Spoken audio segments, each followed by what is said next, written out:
on this episode of Back Talk. I would say that an engineering team that I think is stellar has the ability to really see what you're seeing. And of course, the only way they're going to be able to do that is that if you as a surgeon is able to communicate all of that effectively. I think life is all about learning. Yeah. And if you don't critically think about yourself, you're never going to learn. How do you feel good about doing that? Okay, well, first of all, the rocket is such a cooler name than a cricket.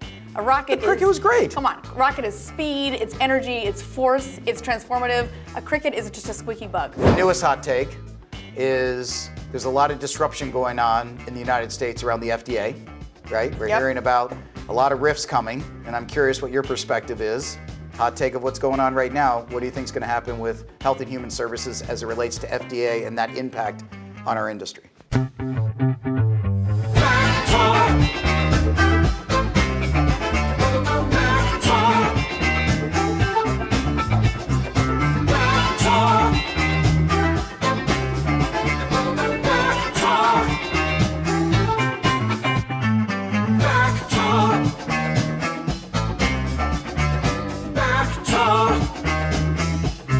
We are pleased to welcome our guest for this episode, Dr. Hanjo Kim.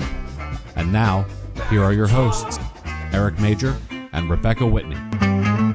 Welcome back to another episode of Back Talk. I am thrilled to introduce you to this episode's guest, Dr. Hanjo Kim. Hanjo has been in practice at the Hospital for Special Surgery in New York City for over a decade and climbing, and is one of the most intense and successful spine surgeons of the industry. So we are thrilled to talk to him today. And just a fun fact, the very first surgery I ever observed 11 years ago was in Hanjo's OR. So really happy to have him with us today. Hanjo Kim, welcome to the podcast. Thank you. Full circle, Rebecca. Full circle, that's right. Welcome. So we're thrilled to have you here. I think my first question is, knowing that you have this reputation for being very intense, very successful, obviously you work at a prominent institution, how did you get to where you are? And just take us through your background and what led you to be a spine surgeon in the first place? Yeah, so I think my interest in spine surgery really started in medical school. So I went to medical school at Columbia, and one of my most favorite rotations was the neurology rotation. Mm-hmm. And I really loved how cerebral it all was, and how you really had to critically think about localizing the lesion. So for example, if you have some deficit in some part of your body, that they have to localize it to a certain area in your brain. And I really enjoyed that part of neurology. Mm-hmm. But what I found is after about 3 hours of opining on a case, after the lesion was identified, they would say, okay, now send it to the surgeon to get it fixed.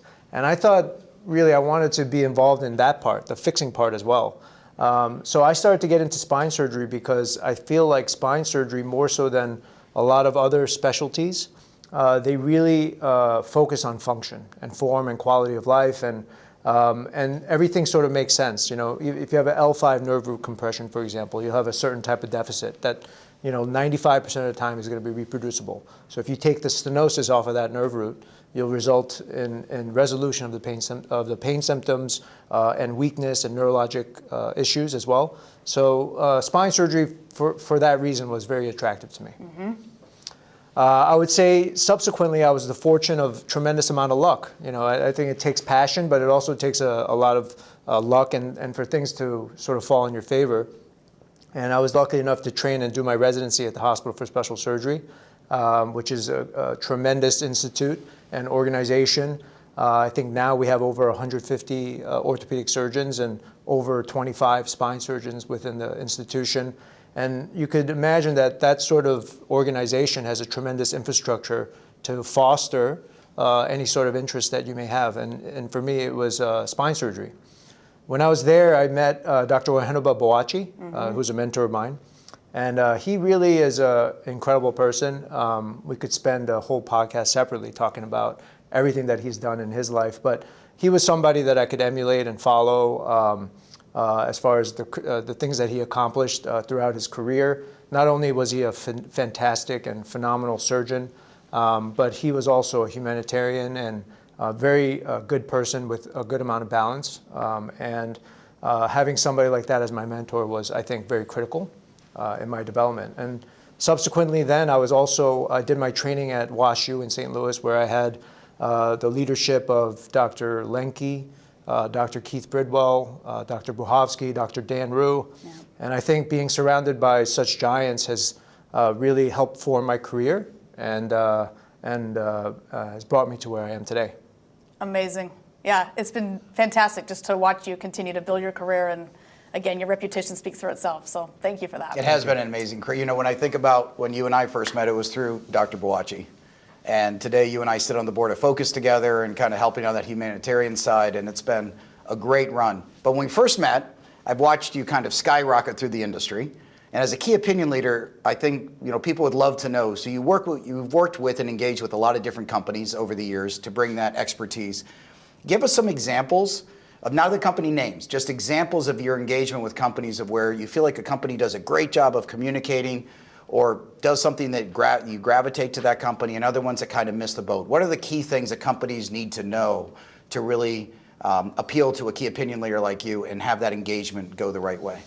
Yeah, you know, I think at the end of the day, it all comes down to relationships, you know, and I think it's important, you know, a lot of the times when spine surgeons start out, they do not know what to expect from industry. It's sort of this sort of black box of, you know, you could have different personalities that you have to manage, and totally different from the personalities that we manage through our training in residency and fellowship and even as a young attending. And I think the relationship is really critical. You want to work with a company that is very receptive to your ideas, obviously is also very, you know, just in general, good people, people that have a similar set of values and principles as far as where you want to drive the company. You know, you may meet people sometimes who have very interesting personalities, let's say, and it's just harder to work with those types of people and industry partners. And at the end of the day, you know, we call it industry partners for a reason, because it's a partnership. You know, there are things and challenges that I face in the operating room that, you know, could be communicated effectively to industry partners who will then give us the enabling technology to be able to perform our surgeries faster, more safely, and to ultimately have better outcomes for our patients. And I think if that sort of marriage is there, where the relationship is good, and people are really listening to each other, then you could really accomplish a lot of really good things. Of course, you need funding and you need you know, revenue and money in order to do some of these things. But I'll give you an example.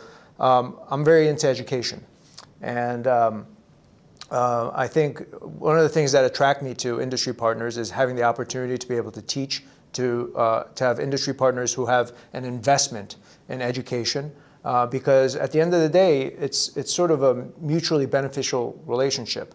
For the surgeon, it provides them that opportunity to teach techniques, to teach them lessons that I've learned through thousands of cases.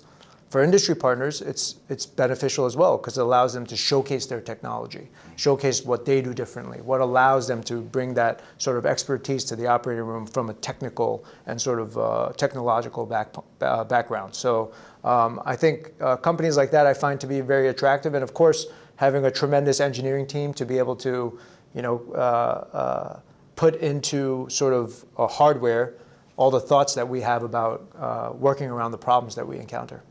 That's a great segue. So speaking of design teams, I know you've done quite a bit of work with many companies in that regard as well, which is great. What do you look for from that engineering team and from the company to ensure that the product development process goes as smoothly as possible? Yeah, you know, I think the problem comes down to communication, because a lot of the times these engineers are so brilliant, but the way that we're communicating our problems is not necessarily heard in the same light. And sometimes you meet an engineering team, for example, that they'll just say no. That is not possible. As opposed to some other engineering teams will say, you know what, I think it might be possible. And at the end of the day, I think it comes down also to ego a little bit, right? Because you know, you could have an engineer that's worked countless hours on a prototype, and we look at it and we say, you know, this is not really going to work for us in the operating room. Yeah. If the engineering team still thinks that, okay, well, I don't know what the surgeon is thinking, this is going to work fine, there's a problem there.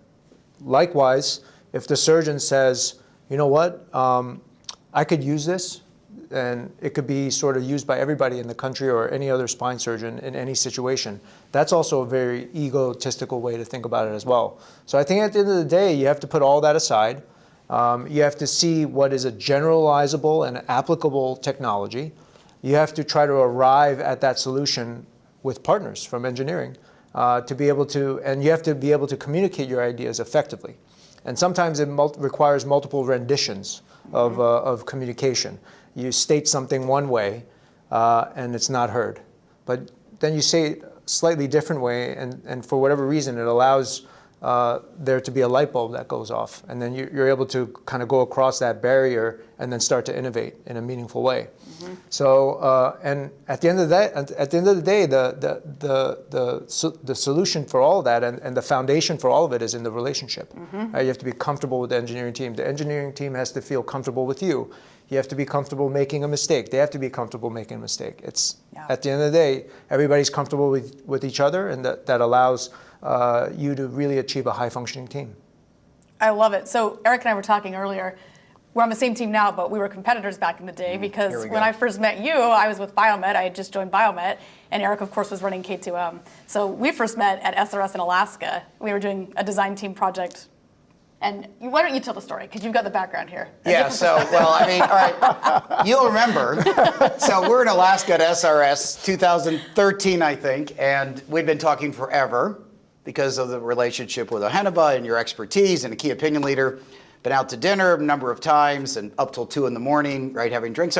So we're out that night till like 2 a.m, just having a drink and chatting, and then walking back to the hotel, and it's like a breakup. Like you paused.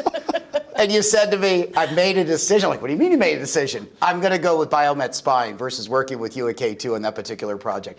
Left me at the altar completely. And then I find out years later it was Rebecca. So I want to know, I just want you to know that hurts still. We had to work together for you to finally, come over to the team. Well, all I can say is if it's meant to be, it's meant to be. So here we it is what it is, right? That's right. So we're all on the same team now. We were talking about that story before you came in. Yeah, we were laughing, comparing notes from different perspectives because we didn't even know each other back then. That's right. But it all comes full circle. So that's great.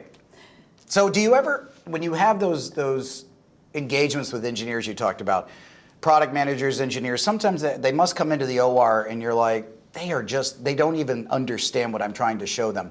Is there some uniformity of how often they need to be coming, or is it just the seniority of those engineers, or it really varies? What has your experience been between a team that comes in and they're on it and a team that just doesn't seem to get it?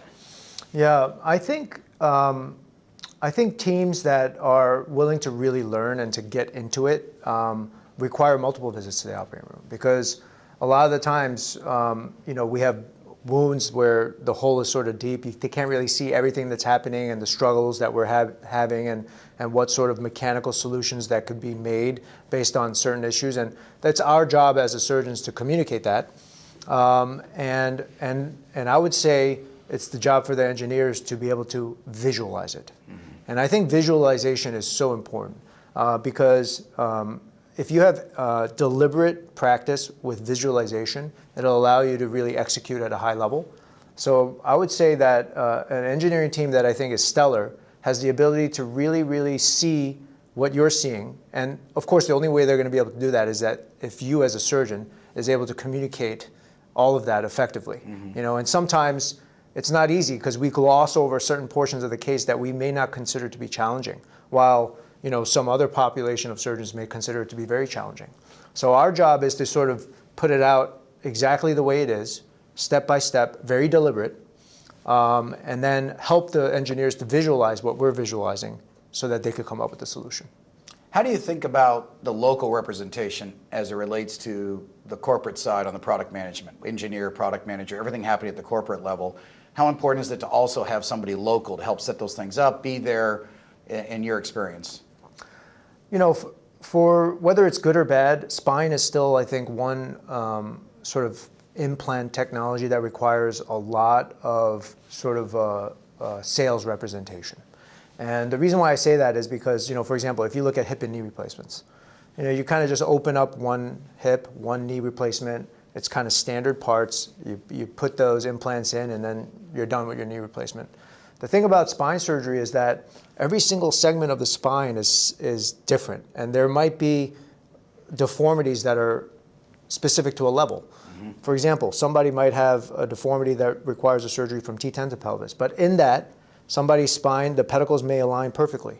Some of them may actually be off because of the deformity. They may have a lateral listhesis, a significant depth with spondylolisthesis, where certain screws, for example, may not work in the construct, right? So having a very knowledgeable sales staff on the back table is instrumental in allowing you to get through the case efficiently. Because if you need a certain screw size, if you need a certain different type of screw, different type of head, if you need a certain type of connector at different points of the construct, that's really important. And not only is it just the sizes, but it's also seeing what the versatility of your platform that you provide can do for the surgeon and what they're trying to accomplish. A lot of the times, for example, I can't tell you how many times you have somebody who's somewhat of an inexperienced rep in the room, and you'll ask them, well, I need a domino that's a 5.5 to 3.5, and they just stare at you, and they say, and you just ask them, do you have that? And they say, I'm not sure.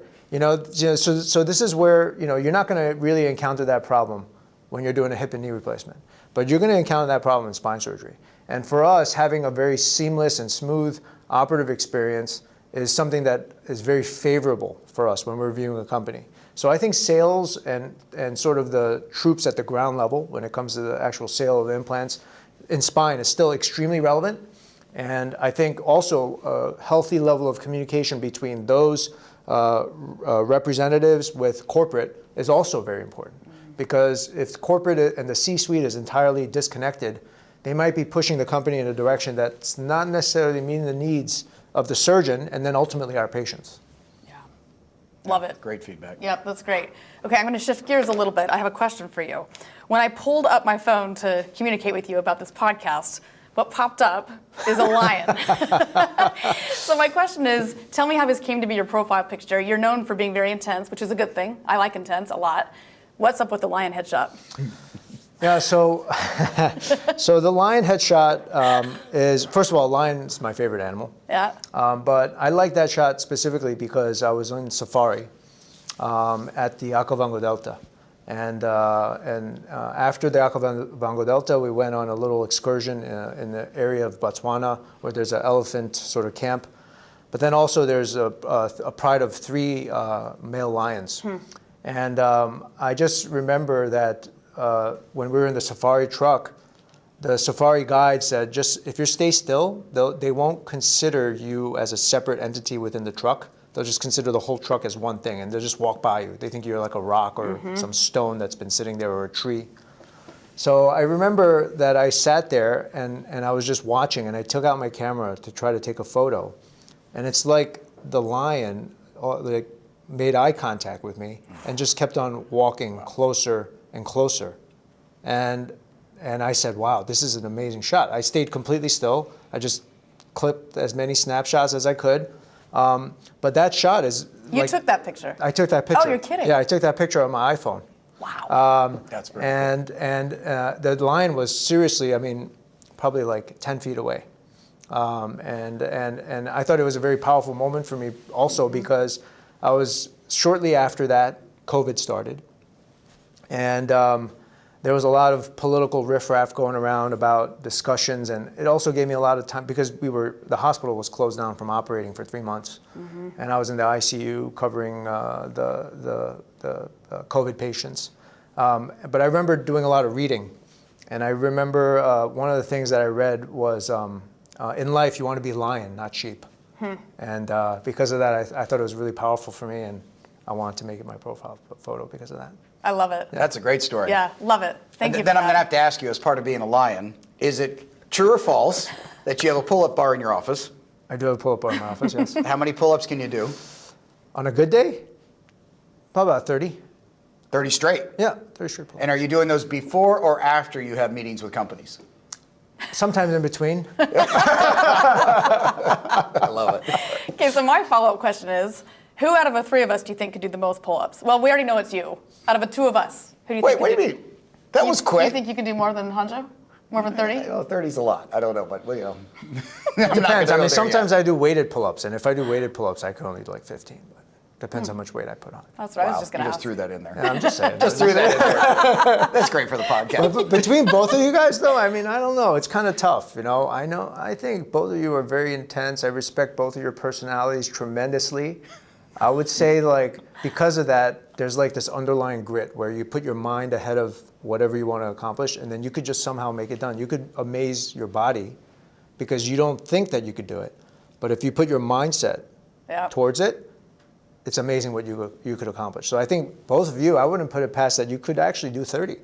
So I mean, maybe on the next podcast we could have pull-up bars, three There of we them go. up here. I see you throwing down the gauntlet. See who will last the longest. Yeah. I love it. Yeah. I love it. That's great. So speaking of intensity, has your personality ever gotten you into trouble, not in a bad way, either in the OR or outside of the OR, just kind of being that driver that you are? Is there an incident you can think of that maybe you've pushed a little too hard for all the right reasons and had to course correct? You know, that's such a great question. I mean, I think life is all about learning. Yeah. And if you don't critically think about yourself, you're never going to learn. And I could tell you hundreds of times where I reflect back and I say to myself, maybe I shouldn't have pushed so hard. And I continue to do that. Yeah. I would like to think that those times and occurrences happen less and less, but I also feel like as you get older, you get wiser and you think about it even more and all the applicable situations. Sometimes, you know, they say the eye doesn't see what the mind doesn't know. When you're young, you just want to push, you just want to go forward, and you don't think about these things necessarily. But as you get older and you think about things more and more, you start to recognize that it's happening, and when it does happen, you're just able to recognize it and sort of control yourself. Yeah. I remember one of my many trips to Ghana, to the Focus Hospital, and I think I was maybe like 3 months into being an attending.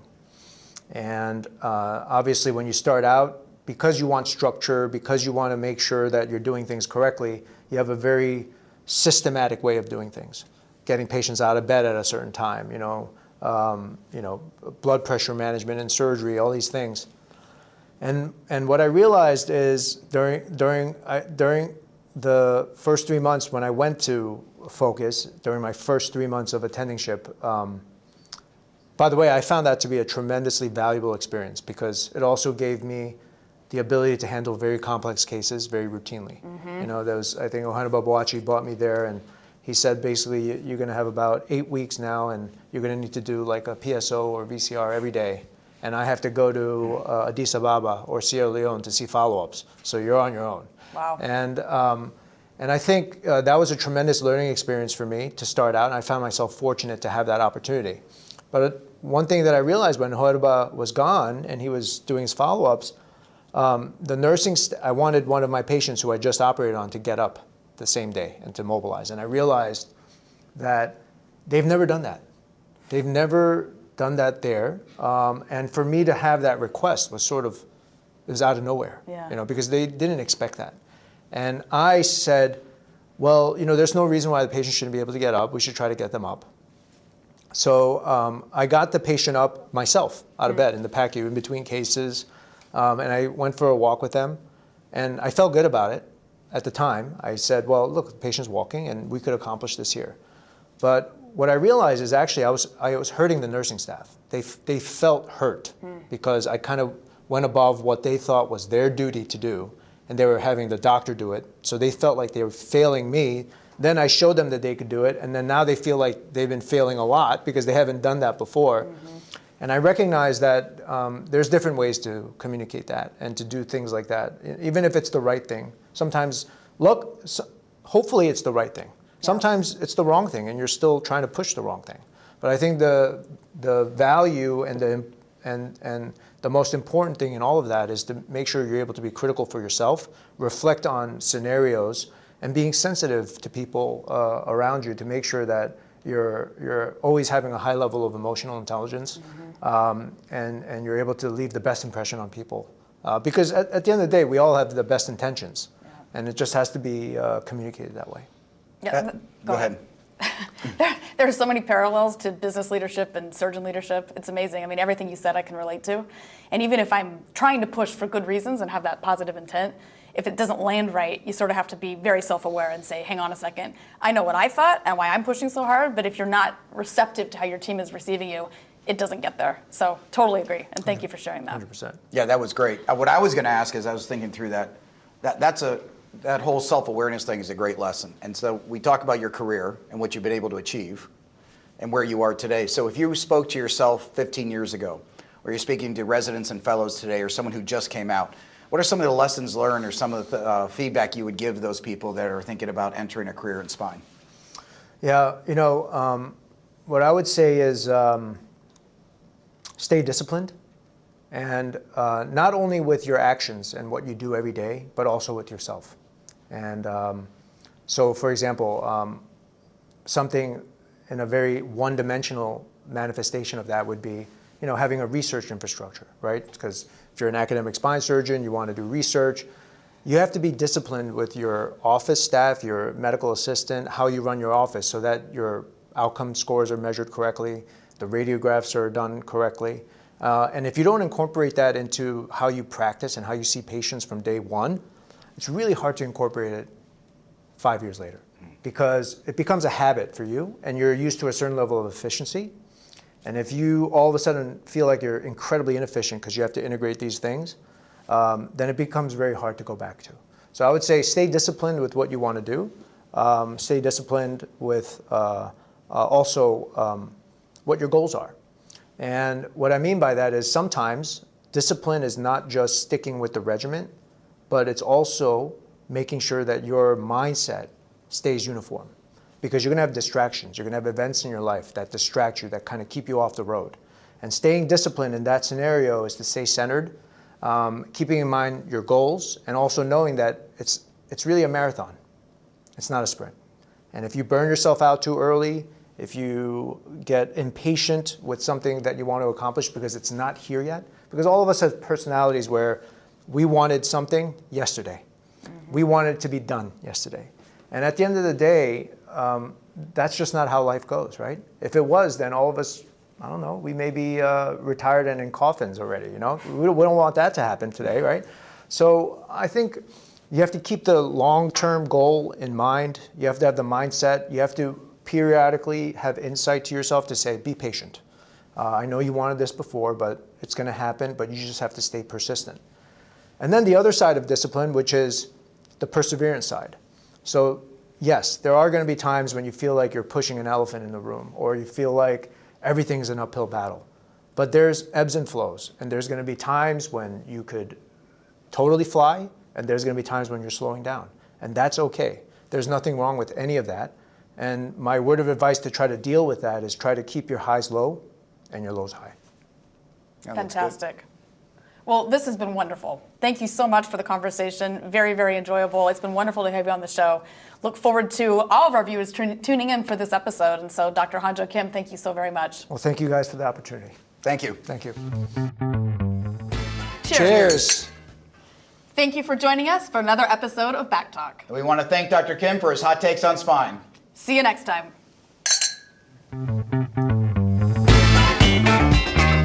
That was fantastic. I love Hanjo Kim, and it's so fun to have him on the podcast to just hear his perspective. He brings so much insight. He's so grounded, so progressive. He's just fantastic. Hanjo is a force in spine. He has been, he will continue to be. It's amazing. Yeah. Very intense, obviously, with the pull-ups. Yep. Right? Not sure, I was happy with the answer for the Alaska, but apparently you won that one. All's fair. Yeah. On that one, when he came to you, he came over to Biomed, I kind of want to understand this. So, we had a product at K2 called Mesa. We had something called a cricket. I don't know if you know this. I might have heard about it once or twice. Then I get Probably a from phone you. call. Then I get a phone call from New Zealand that, hey, there's this product that looks just like the cricket being used. And it turns out that, we had, probably the best reducer in the world. And I want to know how you and your engineering team felt about inventing this thing, and I get this phone call about a rocket. How do you feel good about doing that? Okay, well, first of all, the rocket is such a cooler name than a cricket. A rocket The cricket was great. Come on, rocket is speed, it's energy, it's force, it's transformative. A cricket is just a squeaky bug. Wow. So I think the branding was spectacular on the rocket, so that's number one.